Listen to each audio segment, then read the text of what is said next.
Hello everyone, welcome to my channel. So guys, आज हम पढ़ेंगे hydrogen atom in quantum mechanism.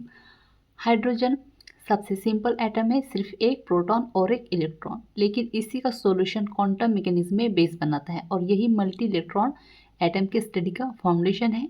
तो चलिए शुरू करते हैं स्टेप बाय स्टेप। और चैनल पर नए हो तो प्लीज़ चैनल को सब्सक्राइब कर दीजिएगा, बेल आइकन प्रेस कर दीजिएगा। और एमएससी केमिस्ट्री ऑल सेमेस्टर के नोट्स परचेस करने के लिए आप मुझे व्हाट्सएप पर मैसेज कर सकते हो। डिस्क्रिप्शन व्हाट्सएप नंबर शेयर कर दिए हैं।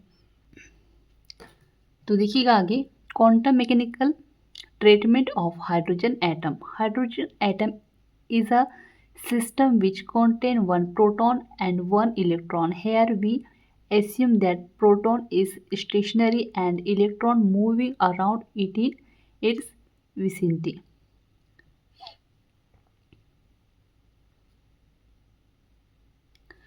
हाइड्रोजन एटम क्वांटम मैकेनिक्स का सबसे सिंपल सिस्टम है क्योंकि इसमें सिर्फ वन इलेक्ट्रॉन होता है। इसका श्रोडिंजर इक्वेशन एग्जैक्ट सोल्व किया जा सकता है। इससे सॉल्यूशन हमें ऑर्बिटल्स, क्वांटम नंबर और एटॉमिक स्ट्रक्चर को समझने में मदद करते हैं। यानी पूरी क्वांटम केमिस्ट्री की नींव हाइड्रोजन एटम पर ही टिकी हुई है। ठीक है, तो यहाँ पे अब क्या होता है, इसका इक्वेशन चालू होता है। ठीक है, तो इसके लिए हमें, जैसे कि अभी हमने बताया कि श्रोडिंजर वेव इक्वेशन की इसमें ज़रूरत पड़ती है। तो potential energy of electron is giving by क्या होगा, जेड ई स्क्वेयर अपॉन व्यू। ठीक है, -1/4 pi epsilon not z e square r. और यहाँ पे जो एप्सिलॉन नॉट है वो क्या है, permittivity of vacuum. So we know that Schrodinger wave equation. Schrodinger wave equation क्या है, डेल स्क्योर जाई plus 8 pi square m upon h square e minus v psi बराबर 0। तो यहाँ पे जो पहला टर्म है वो इलेक्ट्रॉन की काइनेटिक एनर्जी होती है। दूसरा टर्म इलेक्ट्रॉन न्यूक्लियस अट्रैक्शन होता है और उसमें जो व्यू है वो है रेड्यूस मास, क्योंकि न्यूक्लियस भी हल्का सा मूव करता है। और यहाँ पर जो जेड है वो क्या है, वन हाइड्रोजन के लिए होता है। ठीक है, तो श्रोडिंजर वेव इक्वेशन से इसको हल करने के लिए सबसे पहले हमारे पास श्रोडिंजर वेव इक्वेशन है। अब हम इसमें ई बराबर व्यू के बदले में हम क्या लिख सकते हैं, यहाँ पे ये चीज़ें ले सकते हैं, जेड ई स्क्वेयर आर। ठीक है, फिर सेम चीज़ें अब हम यहाँ पर ये ई बराबर वी के बदले में ये क्यों ले रहे हैं, क्योंकि ये पोटेंशियल एनर्जी को डिनोट करता है। तो del square psi plus 4 pi square m upon h square, फिर ई बराबर जेड ई स्क्वेयर। और इसके बदले में हम क्या ले सकते हैं, यहाँ पे ले सकते हैं, क्योंकि हम जैसे कि श्रोडिंजर वेव इक्वेशन में एक एक्सिस के लिए होते हैं तो हम 4 लेते हैं, और अगर तीनों एक्सिस के लिए लेते हैं तो वो 8 होता है। तो अभी हम पहले फर्स्ट एक्सिस की बात करेंगे, मतलब कि एक्स एक्सिस की बात करेंगे। ठीक है, उसके लिए हम सबसे पहले 4 पाई स्क्वेयर आई बराबर 0 लेंगे। ठीक है, क्योंकि अगर हम एक्स एक्सिस को हम निकालेंगे तो दोनों की जो है वे जो वैल्यूज है वो अपने आप निकल के आ जाएगी। आ रहा है समझ में। कोऑर्डिनेशन, पोलर कोऑर्डिनेट्स, यहाँ पर देखिएगा जो आर है वो क्या है, आर है साइन थीटा कॉस थीटा। वो जो वहाँ पे है ये गामा है, सॉरी वाई है, वो है आर साइन थीटा और साइन डेल्टा। और जेड जो है यहाँ पे वो होगा आर कॉस थीटा।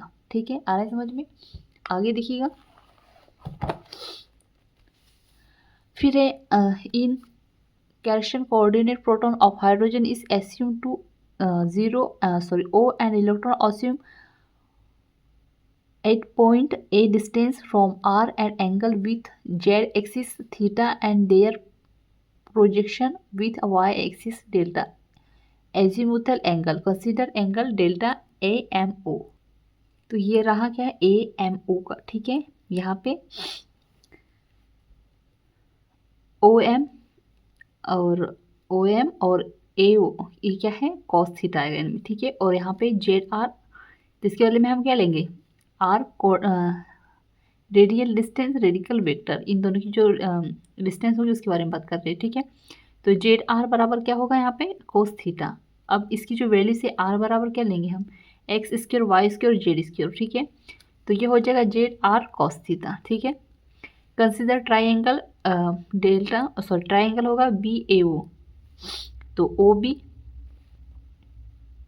अपॉन ए ओ, तो कॉस डेल्टा, और यहाँ पे एक्स आर साइन थीटा। ठीक है, यहाँ से आ जाएगा। फिर यहाँ पे एक्स बराबर आर साइन थीटा और कॉस डेल्टा इधर आएंगे, दोनों एंगल की बात करेंगे। तो ये है वो ट्राइंगल ए ओ सी का, तो ए सी और ओ सी सी डेल्टा, ठीक है। ये कॉस का है, ये साइन का आ जाएगा इधर। फिर इधर डेल्टा हो जाएगा, इधर इधर कॉस डेल्टा, इधर साइन डेल्टा हो जाएगा और वैल्यूज इधर निकल के आ गई। फिर यहाँ पे कह रहा है कि we prefer polar coordinates to solve as we for hydrogen atom from above equation 2 we can change contain coordinates into polar coordinates using equation 2 we can determine the value of Laplace operator in polar coordinate, that is delta square 1 upon r square delta upon del r square d upon dx plus 1 upon r square sin theta del upon del theta sin theta del upon del theta plus 1 upon r square sin 2 theta और del square del delta square, इसको नाम दिया हमने समीकरण number 3। From equation 1 और equation 2 से क्या आ जाएगा, इस तरह से वैल्यूज आ जाएंगी यहाँ पर, ठीक है। मतलब समीकरण 1 की और समीकरण 2 की वैल्यूज यहाँ पर ऐड कर देंगे और ये हो गया समीकरण नंबर 4। ये कैसे आएगा, सेम चीज़ें रख देंगे, ठीक है। यहाँ पे कर देंगे साइन थीटा और ये डेल्टा प्लस यहाँ पे कर देंगे 1 upon r square sine square theta और डेल्टा स्क्योर सॉरी थीटा और ये del square upon delta square जाई प्लस यहाँ पे समीकरण नंबर 1 और 2 की, तो 8 पाई स्क्योर एम और 1 अपॉन एच स्क्योर और ई केवल और व्यू के बदले में ये जेड ई स्क्योर आर, ठीक है।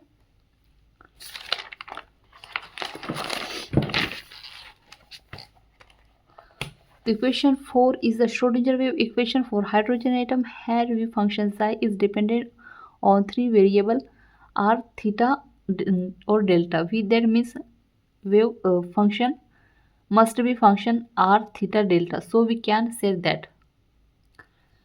तो इक्वेशन को स्फेरिकल पोलर कोऑर्डिनेट्स यानी आर, थीटा और डेल्टा को सॉल्व किया जाता है, क्योंकि पोटेंशियल सिर्फ आर पर डिपेंड करता है। तो वेव फंक्शन तो हम लिखते हैं, तो क्या लिखेंगे, जाई बराबर आर थीटा डेल्टा और आर बराबर होगा स्मॉल आर वाई और थीटा और गामा, ठीक है। तो आर बराबर जो स्मॉल आर कैपिटल आर और जो स्मॉल आर है उसमें से रेडियल पार्ट होगा और वो जो थीटा और डेल्टा है वो एंगुलर पार्ट होगा, ठीक है। तो यहाँ पर देखिएगा आर बराबर लिखेंगे डेल्टा जाई upon del r, theta theta और ये delta delta e small capital r small r और अपॉन डेल्टा आर की वैल्यूज़ डेल्टा की वैल्यूज़। अब इसमें क्या लिखेंगे हम इसकी आर की वैल्यूज, तो यहाँ आर कर देंगे, यहाँ थीटा है थीटा कर देंगे, यहाँ पे थीटा है तो इसके बदले में आर कर देंगे, ठीक है। फिर चीज़ें सेम चीज़ रहेगी, यहाँ पे थीटा के लिए तो थीटा हो जाएगा, ठीक है। Double different v r t करेंगे तो अब क्या होगा, डेल्टा स्क्योर जाई अपॉन डेल्टा डेल्टा स्क्योर, फिर यहाँ पर दोनों लिख देंगे और दोनों की वैल्यूज यहाँ ऐड कर देंगे दोनों का। फिर आ जाएगा इसमें del square delta delta upon delta square. Put the value of equation 6 number 5 की वैल्यू 4 में रखने पर तो क्या होगा 1 upon r square delta upon del r, फिर r square del theta theta delta delta del r small r upon del r plus 1 upon r square sine theta del upon del theta और sine theta r r delta delta और del theta theta upon del theta plus 1 upon r square sine square theta और r r theta theta del square delta delta upon del delta square plus 8 pi square M और H square और e plus P, view के बदले में Z square आई लिखा था हमने, ठीक है। और ये आर बराबर 0। अब इस सभी को इकट्ठे लिखेंगे, साथ में इतना सारा नहीं लिखकर इसको शॉर्ट फॉर्म में कैसे लिखेंगे, तो थीटा थीटा पॉइंट थीटा, ठीक है, और आर स्क्योर, फिर r square del r r और डेल आर, फिर आर थीटा डेल्टा और फिर आर स्क्वायर साइन थीटा, फिर ये चीज़ें फिर ऐड कर देंगे, ठीक है। और यहाँ पर ऐड कर देंगे sine theta del theta theta upon del theta plus.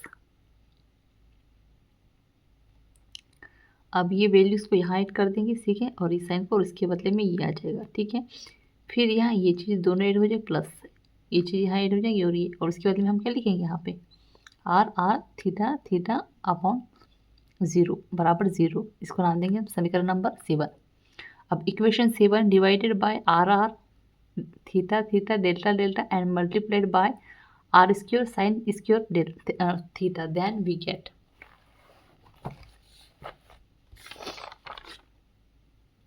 फिर sine theta sine square theta upon r, फिर del upon del r square theta r और del plus sine theta theta theta theta upon delta theta. अब sine theta del theta upon del theta और plus 1 delta delta, फिर del square delta delta upon theta sorry del delta square plus 8 pi square m r square sine square theta upon h square, और फिर यहाँ पर e plus z e square upon r बराबर 0। इसको नाम दिया हमने समीकरण नंबर 8। In equation the left hand side step has v variation view plus theta will their right hand side step has one variable, so we assume the single variable step is equal to m square फिर 1 upon delta delta del square delta delta upon del delta square plus minus m square, फिर यहाँ से चीज़ उठा देंगे और ये इधर आ जाएंगे एम स्क्वायर के साथ, ठीक है। इसको नाम दिया हमने समीकरण नंबर 9। अब कह रहे हैं कि equation 9 is now as delta equation now separate r and theta from equation 8 in a equation at one step is two variable depend and one step is single variable dependent, so we can separate single variable depend step by assume m square. तो sine theta upon del और del theta, यहाँ पर आएगा del और upon del theta sine theta del theta theta upon del और इसको M square, ठीक है। This is equation divide by sine theta theta, तो ये 1 कर देंगे यहाँ पर और इसकी वैल्यूज यहाँ ऐड कर देंगे, सेम चीज़ें साइन थीटा वैल्यूज यहाँ कर देंगे और एम स्क्वायर यहाँ पर क्या कर देंगे sine theta square sine square theta, फिर m two square sine theta, ठीक है, ये आ जाएगा 1 चीज़, ये चीज़ें साइन इसको यहाँ और इसके बराबर बराबर 0।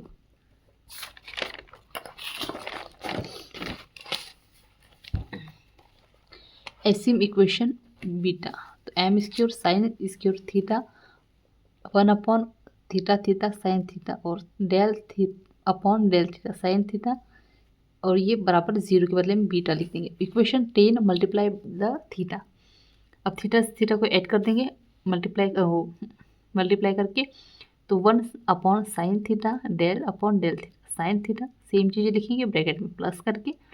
अब यहाँ पे बीटा ऐड करेंगे यहाँ पे और ये चीज़ें यहाँ आ जाएगी और फिर इसके बदले में 0 लग जाएगा। समीकरण नंबर 11 हो गया। अब इक्वेशन 11 इज के अपॉन ए थीटा, तो यहाँ पर देखिएगा यहाँ पे हम कर देंगे साइन थीटा और यहाँ पे आर, ठीक है, सेम चीज़ें, फिर यहाँ पे आर स्क्वायर डेल्टा आर और delta r plus 8 pi square m r square sine square theta h square और e plus z square upon r बराबर 0। This equation divided by sine square theta, तो 1 upon r फिर r square same चीज़ कर देंगे, ठीक है, और यहाँ पे क्या जाएगा यहाँ साइन हट जाएगा साइन स्क्वायर थीटा और इसी में फिर सेम चीज़ें। अब नाउ एस्यूम इक्वेट बीटा के भी सेम चीज़ें रहेगी, यहाँ पे बीटा आ जाएगा, ठीक है।